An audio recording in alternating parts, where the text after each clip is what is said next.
Dear students, so அடுத்து ஒரு 4 problem பார்ப்போம். நம்ம கிட்டத்தட்ட வந்து அந்த யூனிட்ல வந்து பாதி முடிச்ச மாதிரி தான். இன்னும் ஒரு 10 ப்ராப்ளம் தான் இருக்கும். நம்ம பார்த்தோம் அப்படின்னா அந்த யூனிட் ஃபுல்லாக கம்ப்ளீட் ஆயிரும். ஸோ இப்போ வந்து இந்த 14 ப்ராப்ளம் பார்ப்போம். ஏன்னா இதுக்கு முன்னாடி ஏற்கனவே ஒரு ப்ராப்ளம் பார்த்துருக்கோம். அதே மாதிரி இன்னொரு மெத்தட் வந்திருக்கு, பார்ப்போம். A cutter will cut for 6 hours before if needed resharpening. It takes 20 minutes to change the tool. If the tool can be sharpened 12 times before it is discharged, determine the unit tool change time per cycle. சரிங்களா? So unit time to change the tool equal to T equal to TC into TU by T. TC equal to 20 minutes.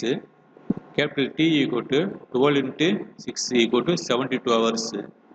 So 4320 minutes.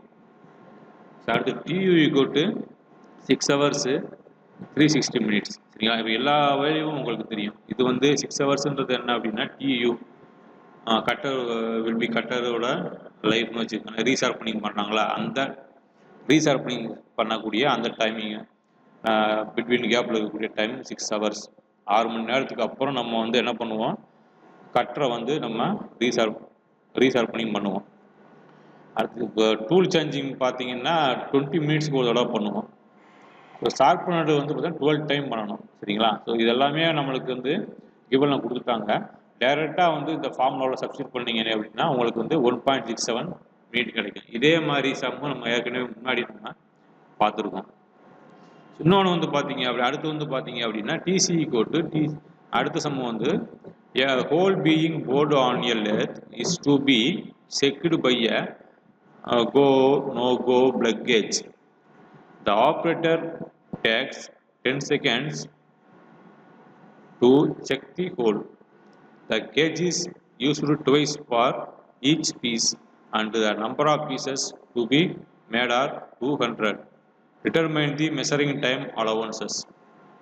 So checking time allowances கேட்டிருக்காங்க. TC equal to TC divided by n plus 1. சரிங்களா? Checking time allowances equal to TC equal to TC by n plus 1. TC equal to 10 into 2 into 200. 4000 second. n வந்து 200. அப்போ TC equal to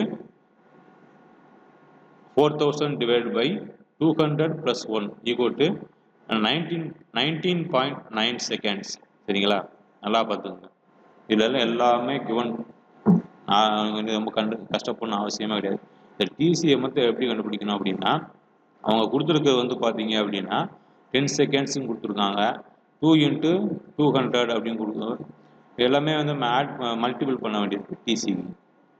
அப்போ 4000 second கிடைக்கிது. என்ன வந்து பார்த்தீங்கன்னா 200. So number of pieces என்ன வந்து நம்பர் ஆஃப் பீசஸ் 200. சரிங்களா? அப்போனா அது checking time allowances equal to TC equal to TC by N plus 1. இப்போ TC equal to 10 into 2 into 200 equal to 4000 second. N equal to 200. அடுத்து TC equal to 4000 divide by 200 plus 1 equal to 19.9 seconds. பார்த்தீங்களா? Formula substitute பண்ண வேண்டியது உங்களுக்கு ஈஸியாக இந்த வேலையை முடியும். அடிக்கடி 3 மார்க்கில் வந்து கேட்கக்கூடிய கேள்வி. சம்டைம்ஸ் உங்களுக்கு 10 மார்க்கில் கேட்டாங்கன்னா உங்களுக்கு லக்கு தான். சரி, நான் அடுத்த சம் பார்ப்போம். So 50 casting are to be machined in setup. Calculate the cost of production with the help of following given data. So machine time வந்து 12 மினிட் பர் கேஸ்டிங். நான் மெஷினிங் டைம் வந்து 21 minute per casting. Setup time வந்து 45 minute per setup. Tool sharpening வந்து 4 minute per casting. ஃபெட்டிகோ வந்து 20%. Personal needs வந்து 5%. Tool change time equal to 10 minute. Tool life equal to 8 hours. Checking time equal to 15 seconds with 5 checks divided by casting. Checking time equal to 50 seconds with 5 checks per casting.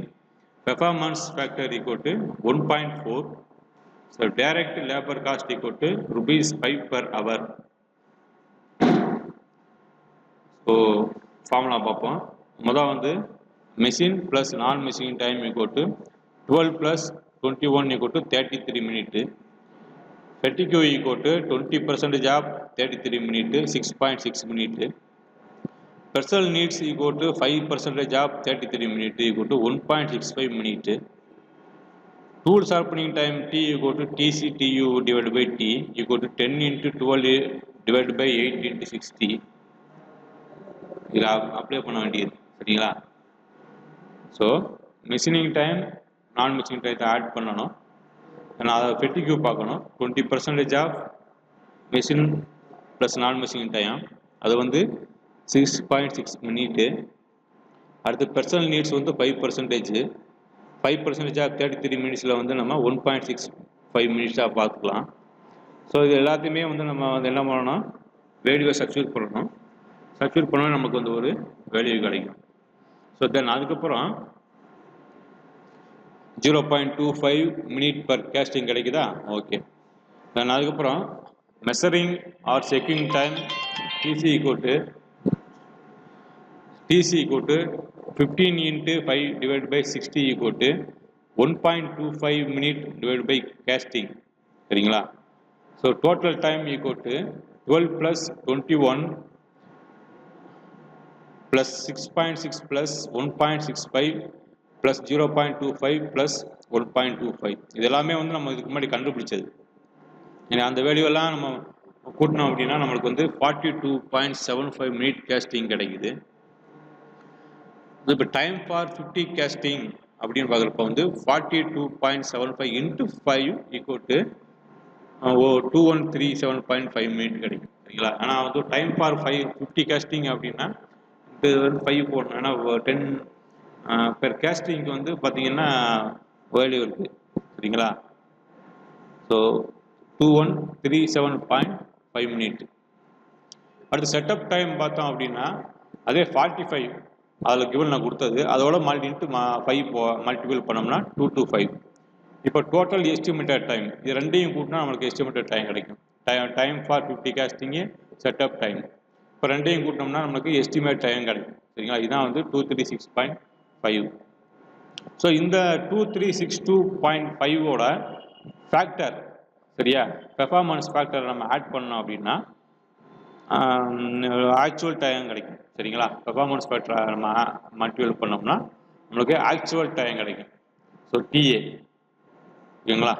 So அடுத்து வந்து பார்த்தோம்னா direct labour cost equal to rupees 5 per hour. பார்த்துங்க இதை வந்து எவ்வளவு அவரா மாற்ற முடியும் அப்படின்னு பார்க்கணும். அப்புறம் வந்து 3307.5 டிவைட் பை 60 into 5 போட்டோம்னா 27.625. ப்ரொடக்ஷன் காஸ்ட் வந்து 275.625 சரிங்களா. ஸோ மறுபடியும் சொல்கிறேன் பாருங்க. முதல் வந்து என்ன பண்ணணும் அப்படின்னா மிஷினிங் டைம் நான் மிஷினிங் டைத்தை ஆட் பண்ணணும். ஆட் பண்ணோம்னா நம்மளுக்கு வந்து என்ன கிடைக்கும், ஒரு மினிட்ஸ் கிடைக்கும். டோட்டல் டைம் இது கூட வச்சுக்கலாம். அடுத்து வந்து செட்டப் டைம் வந்து 45 மினிட் பர் செட்டப். ஃபெட்டிக் வந்து 20%. டூல் ஷார்ப்பனிங் டைம் வந்து 4 minute per casting. Personal needs வந்து 5%. அப்போ நம்ம வந்து பர்சனல் நீட்ஸ் பார்க்குறோம். அடுத்து 5% ஆஃப் 33 மினிட்ஸு. ஃபெட்டிக் வந்து 20% ஆஃப் 33 மினிட்ஸு. அப்புறம் 20 டிவைட் பை 100 இன்ட்டு 33 போட்டால் 6.6 கிடைக்கும். அதே மாதிரி இங்கே வந்து பார்த்தீங்க அப்படின்னா 5/100 இன்ட்டு 33 போட்டிங்க அப்படின்னா உங்களுக்கு 1.65 கிடைக்கும் சரிங்களா. டோட்டல் ஷார்ப்பனிங் டைம் ஃபார்முலா வந்து T equal to DC DU T எல்லாமே உங்களுக்கு தெரியும். சப்ஸ்டிட் பண்ணிட வேண்டியது 10 12 டிவைட் பை 8 60. அதை வந்து செகண்டாக மாற்றுறோம், மினிட்டாக மாற்றணும். 8 ஹவர்ஸாக மினிட்டாக மாற்றுறோம். செகண்டாக மாற்றணும்னா 3600 ஆகும் சரிங்களா. அதுக்கேற்ற மாதிரி இப்போ வந்து பார்த்தீங்கன்னா வேல்யூ வந்து 0.25 minute per casting. So measuring or checking time TC equal to 15 into 5 divided by 60 equal to 1.25 minute per casting. So total time equal to 12 plus 21 plus 6.6 plus 1.65 plus 0.25 plus 1.25 equal to 42.75 minute per casting. So இதான் வந்து total time. இதான் வந்து total time. So time for 50 casting பார்க்குறப்ப வந்து into 50 அப்படி போடுவோம். சரியா into 50 போகிறப்ப 2137.5. ஸோ சின்ன மிஸ்டேக் இருக்கு, இன்ட்டு 50 மாற்றணும். சரிங்களா, மாற்றிங்க. அடுத்து செட்டப் டைம் பார்க்க போகிறோம். அது என்ன எத்தனை செட்டப்புக்குன்னு கேட்டிருக்காங்கன்னா இப்போ 5 செட்டப் சொல்லியிருப்பாங்க. ஒரு செட்டப்புக்கு வந்து 45 டைம் ஆகுது அப்படின்னா 5 செட்டப்புக்கு வந்து 2 to 5 minute. So total estimated time T equal to 2131.5. அப்போ நான் போக வந்து இந்த 2 to 5 ஆட் பண்ணிட்டா எஸ்டிமேட் டைம் தான் நம்மளுக்கு கிடைக்கும் 2362.5. அடுத்து டோட்டல் ஆக்சுவல் டைம்னா என்னன்னு பார்த்தோம்னா அந்த எஸ்டிமேட் டயத்தோட ஃபேக்டர் பெர்ஃபார்மன்ஸ் ஃபேக்டர் சேர்த்தோம்னா நம்மளுக்கு ஆக்சுவல் டைம் கிடைக்கும். So right, okay. இப்போ டைரக்ட் லேபர் காஸ்ட் வந்து ₹5 per hour. அப்படின்னா உங்களுக்கு தெரியும் இந்த மினிட்டை வந்து நமக்கு ஹவராக மாற்றினோம்னா நம்மளுக்கு இன்ட்டு 5 போட்டோம்னா 27.625 இதான் வந்து ப்ரொடக்ஷன் காஸ்ட். சரிங்களா, அடுத்து வந்து பார்த்தோம் அப்படின்னா 14 சொன்னேன். The direct cost of material per unit of a Parker pen. ஒரு பேனா வந்து 10.2 ரூபாய்க்கு வந்து என்ன பண்ணுறாங்க, the direct man hour required for 50 minutes of the product 2 to 5 hours. The factory overheads are calculated on the basis of 100% of direct labor cost. The mean labor overhead wages are estimated as ₹5 per hour. The administrative and selling expenses are taken as 150% of factory expenses. A discount of 20% is given for the distribution on the list price. The price of the product is fixed on the basis of 20% of marking on the total cost as profit. Fix the list price per unit of product. இப்போ வந்து given கொடுத்துருக்காங்க. So நம்ம given எழுதிட்டு அது solve பார்ப்போம். சரிங்களா, இப்போ total units வந்து 50. டோட்டல் யூனிட்ஸ் வந்து 50. டைரக்ட் மெட்டீரியல் காஸ்ட் வந்து கண்டுபிடிக்கணும். சரிங்களா, அப்போ காஸ்ட் பர் யூனிட் கொடுத்துருக்காங்க 10.25. எத்தனை வாங்க போகிறோம், 50 வாங்க போகிறோம். அவர் ரெண்டையும் மல்டிபிள் பண்ணால் நம்மளுக்கு என்ன கிடைக்கும், டைரக்ட் மெட்டீரியல் காஸ்ட் கிடைக்கும். சரியா, ஸோ எத்தனை ப்ராடக்ட் வாங்க போகிறோம், ஒரு ப்ராடக்டோட காஸ்ட் என்ன, okay right, okay, material cost அது டைரக்ட் மெட்டீரியல் காஸ்ட். அடுத்து லேபர் வேசேஜ் வந்து பார்த்தீங்க அப்படின்னா என்ன கொடுத்துருக்காங்க அப்படின்னா labour over wages are estimated ₹5 per hour. ஒரு மணி நேரத்துக்கு 5 கொடுத்துருக்காங்க. இப்போ total direct labour cost equal to wage per hour 5 into 2 to 5 number of man hour வந்து 2 to 5. இந்த இருக்கிறதே மொத்த ஹவர்ஸ் வந்து 2 to 5. ஒரு மணி நேரத்துக்கு ₹5 சார்ஜ் பண்ணுறாங்க லேபர் வேஜஸ். அப்போ ரெண்டையும் மல்டிபிள் பண்ணோம் அப்படின்னா நம்மளுக்கு வந்து என்ன கிடைக்குது, டைரக்ட் லேபர் காஸ்ட் கிடைக்குது. அடுத்த ரெண்டையும் ஆட் பண்ணோம் அப்படின்னா ப்ரைம் காஸ்ட்டு. அந்த ப்ரைம் காஸ்ட்டோட ஃபேக்ட்ரி ஓவர்கிட்ட சேர்க்கணும். ஃபேக்ட்ரி ஓவர்கிட்ட என்னன்னு சொல்லியிருக்காங்க, 100% ஆஃப் டைரக்ட் லேபர் காஸ்ட். சரியா, ஏற்கனவே லேபர் காஸ்ட் நம்ம கண்டுபிடிச்சிருக்கோம், அதை விட அப்படியே போகணும். ரெண்டையும் நம்ம ஆட் பண்ணோம் அப்படின்னா நம்மளுக்கு என்ன கிடைக்குது, ஃபேக்ட்ரி காஸ்ட் கிடைக்குது. ஸோ அடுத்து இந்த ஃபேக்ட்ரி காஸ்ட்டோட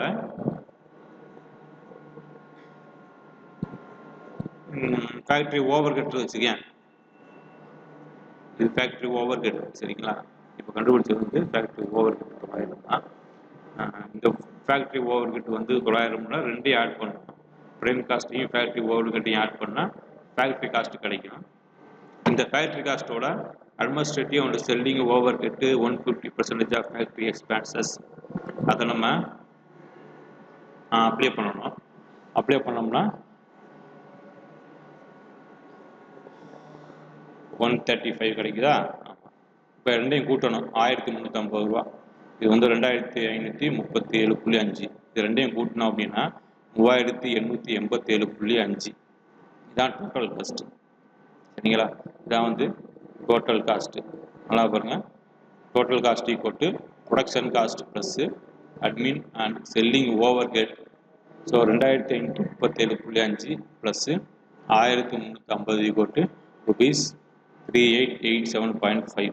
சரிங்களா? ஸோ மறுபடியும் பாருங்க சொல்கிறேன். அவங்க என்ன கேட்டிருக்காங்க அப்படின்னா, முதல் வந்து எல்லா யூனிட் கொடுத்துருக்காங்க. டேரக்ட் மெட்டீரியல் காஸ்ட் டேரெக்டாக கொடுக்காம அவங்க வந்து யூனிட் கொடுத்துருக்காங்க. டோட்டல் யூனிட்ஸ் வந்து 50. ஏன்னா வந்து ஒரு யூனிட்டுக்கு வந்து 10.25 பைசா வந்து சார்ஜ் பண்ணுறாங்க. அப்புறம் 2 மல்டிபிள் பண்ணோம் அப்படின்னா நமக்கு டேரக்ட் மெட்டீரியல் காஸ்ட் வந்து கிடைக்குது. So labour wage per hour வந்து ₹5. So total direct labour cost வந்து wage per hour into number of man hours. 5 × 2 to 5 equal to ₹1125. So prime cost equal to direct material cost plus direct labour cost. 100% of direct labour cost இதெல்லாம் போட்டாச்சு. So production the prime cost plus factory overhead equal to 1637.5 plus 900. சரிங்களா? இங்கே வந்து ஏற்கனவே வந்து 100% போட்டதுனால இங்கே என்ன வேல்யூ நம்மளுக்கு கிடைச்சிருக்கோ அதே வேல்யூ தான் நம்ம இங்கேயும் நம்ம யூஸ் பண்ண போகிறோம். அதனால் வந்து இதை வந்து நம்ம சேஞ்ச் பண்ண முடியாது. 900னா 900 தான் ஃபேக்ட்ரி ஓவர் ஹெட்டு. அதை நம்ம ப்ளஸ் பண்ணணும். ப்ரைம் காஸ்ட்டோட ப்ளஸ் பண்ணால் ஃபேக்ட்ரி காஸ்ட் இல்லைனா ப்ரொடக்ஷன் காஸ்ட். ஸோ அந்த ப்ரொடக்ஷன் காஸ்ட்டோட வந்து அட்மினிஸ்ட்ரேட்டிவ் அந்த செல்லிங் ஓவர் ஹெட் ஆட் பண்ணுறப்ப அவங்க என்ன போட்டிருக்காங்க அப்படின்னா 150% ஆஃப் ஃபேக்ட்ரி எக்ஸ்பென்சஸ் தான் போட்டிருக்காங்க. அது 900ல் வந்து 150% போட்டிருக்காங்க. ஸோ அது வந்து 1350. இப்போ ரெண்டையுமே நம்ம வந்து ஆட் பண்ண வேண்டியது டோட்டல் காஸ்ட்டுக்கு 3887. ப்ராஃபிட் வந்து என்ன போட்டிருக்காங்க அப்படின்னா 20% ஆஃப் தி டோட்டல் காஸ்ட்னு போட்டிருக்காங்க. அப்போ என்னன்னா 3887.5 25 போட்டோம்னா 777.5 டிவைட் பை 100. சரிங்களா? ஸோ ஏதாவது டவுட் இருந்தால் கேளுங்க. சம்ம அடிக்கடி போட்டு பாருங்கள். இதே மாதிரி சம்பளம் அவங்களோட புக்கில் வந்து இருக்குது. தேங்க்யூ.